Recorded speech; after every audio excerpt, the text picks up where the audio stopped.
we're gonna cover one of the biggest secrets of discus throwing, and we're gonna start right now.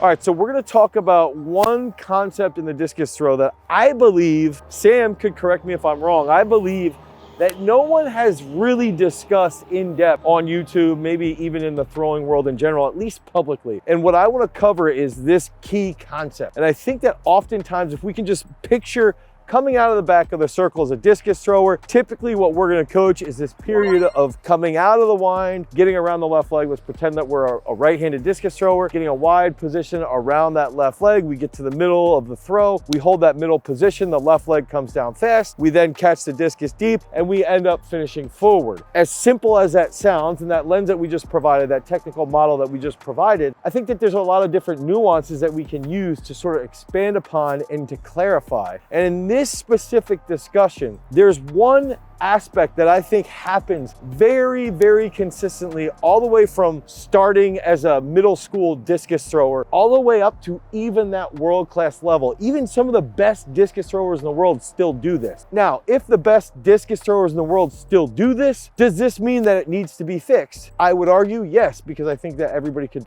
tend to throw even further. Now, does this mean that it's one of the hardest and most complex issues in throwing? Very likely. So we're gonna provide a breakdown of what this issue is, and then we're gonna try and give you 3 quick fixes that if you're at the high school level, the collegiate level, you could then take into practice and try and improve upon that. Okay, so this issue tends to be the fall, and I think that oftentimes, even when I'm doing a technical analysis, or even if I'm talking about athletes falling out of the back of the circle, it can be a point of confusion. And one thing I'll bring up is even talking with Jestin from Iceland, who coached Daniel Stahl for quite a while, he would talk about, and Garrett Canner, obviously, that left hip sort of breaking out of the back. And if we would look at a thrower from the side, typically, as they would come out of the wind, they would open and sort of fall here. Okay, and so from that back, they would end up here, and then we end up here falling back almost onto the hip, okay, or almost onto the heel.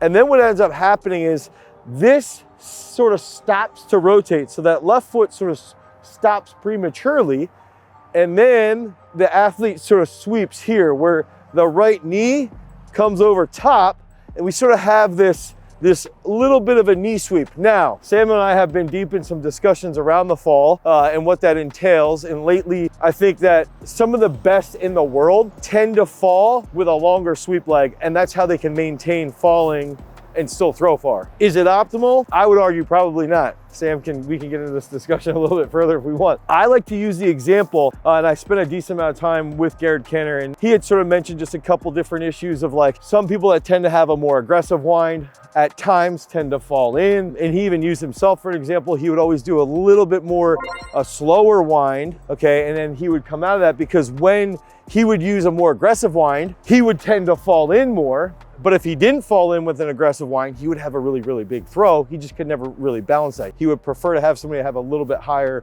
more aggressive wind if they can handle not breaking at that hip and falling in. So for a high school thrower, we might see this position, okay, and then they come here, and I think Sam's gonna break this down a little bit better than me, and they sort of lead in here, like we mentioned. I like to even just use this as an example, is that if we pretend I don't even have arms right now, okay?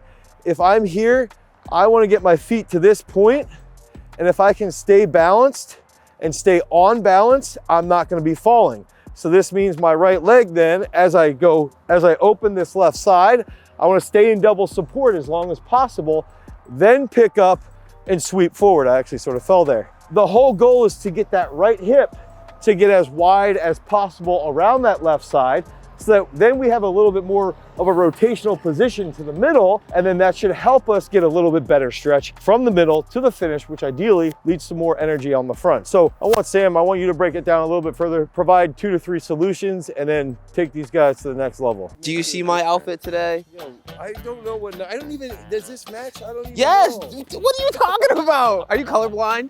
My dad's colorblind. I didn't ask if your dad's colorblind. I asked if you colorblind. You should make sure this is all in the video. Yeah. You see the drip right now? Jesus Christ. And I got the GS too. Yeah, that is free advertisement. Oh man. Asking me. Ooh. Big thing with me, and like I think this is probably important, is like breaking down left and right. Right? What are we trying to achieve with the left side? What are we trying to achieve with the right side if we're not using the upper body first? And then how could we progress it in a manner where, all right, once our lower body is established, how do we incorporate the upper body, right? Because it's like, all right, we're good here, but someone like me, where it's like, I can do this all I want, but as soon as I incorporate the upper body, I rip. Yeah. How do I progress that? I guess that's one thing I did want to bring up, because I didn't even touch on that. Rip often leads to the fall.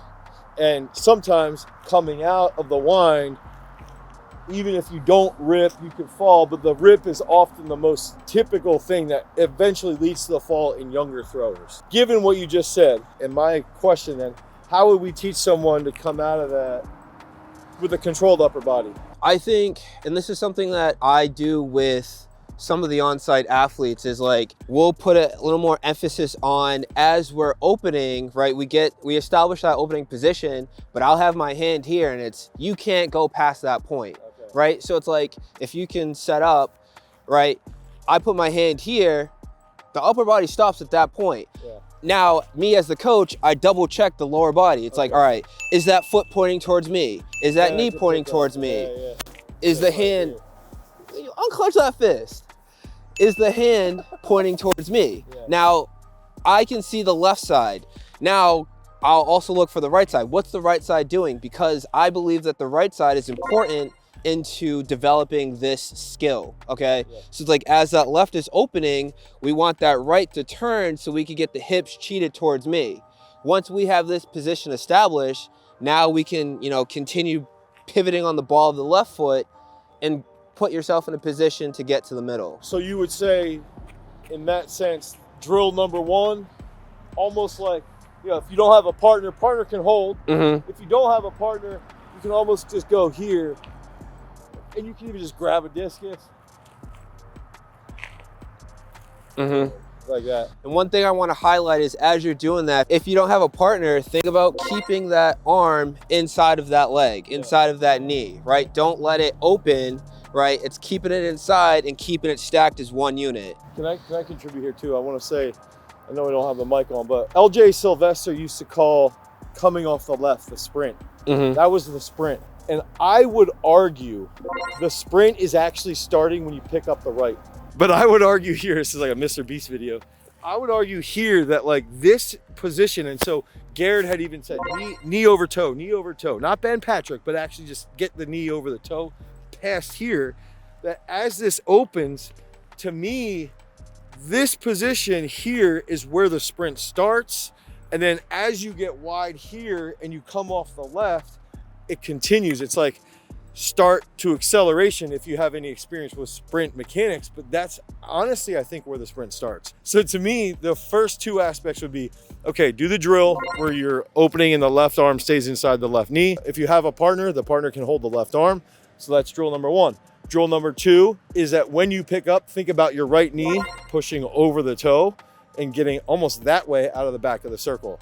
Now, what's drill number three? So tip three, we're gonna address entering the circle from the sweep and not from the fall. Yes. So I'll have Dane here, get into position. I was the best faller. I'm a close second. So, right, we're gonna focus on getting that left side open towards the cone. As we do that, that right is slowly gonna open towards the cone, getting that hip pointing towards the cone as well. From there, we're gonna focus on being nice and long with that sweep leg, using that leg to help us enter into the middle, right? Can you do that one more time? As we do that, there's a question, where should the hips be? The hips ideally should be squared to the direction of the throw. If we can be squared in the direction of the throw, that will give us a better path of travel to the middle. Versus like this. Versus there where the left foot is short and the hips are falling in. We want to be in a position where that left foot opens, ideally towards the middle, the same as the hips, right? And everything is stacked in that direction of the throw, and the athlete can work nice and long and get to the middle. Okay, so the biggest factor here is that we got to remember, do not enter the discus circle with the left hip, enter with that long right leg. Sam's going to remind us of those 3 drills that you guys can do today to prevent yourself from falling, but it's going to take thousands of reps. It's going to be a lot of frustration, anger management lessons. Sure. That I need. And then you can use it. So Sam, walk us through those 3 drills if you remember them. These are the 3 drills that we use to help establish getting out of the back. And that first one was the partner drill. The second one was the knee over toe drill. And that third one was the cone drill. So use those 3 drills that we just covered. If you guys need help with your training, head over to throwsuniversity.com. You can pick up a technical analysis or a custom built program so that we can help you drop some bombs. Until next time, peace.